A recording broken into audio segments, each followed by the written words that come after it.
You've written about this subject that the Fed is going to have to be both lucky and smart. Given where we are right now, how lucky, how smart, how bad is inflation? When will it peak?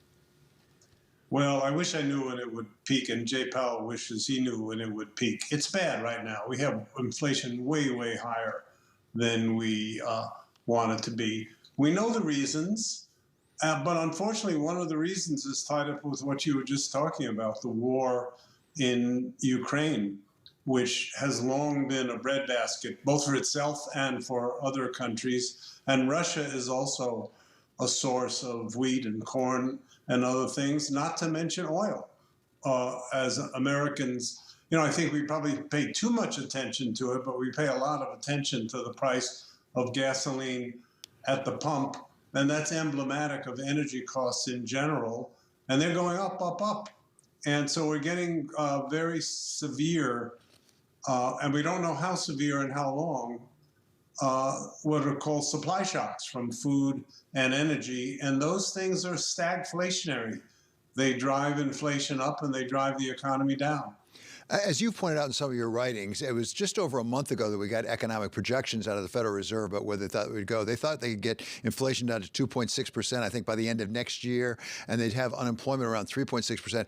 How much of a moving target is this? Do you think that those economic projections today would be substantially different?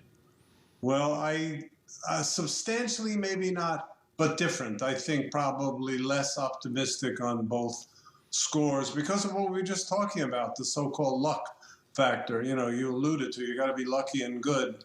I think they're still as good as they were a month ago, but the luck is looking worse and worse as the energy prices keep going up and the food and commodity prices keep going up. It's not our doing, but we live in the world where this is happening, and it makes it harder to achieve the soft landing in the U.S., which is what the Fed is trying to do.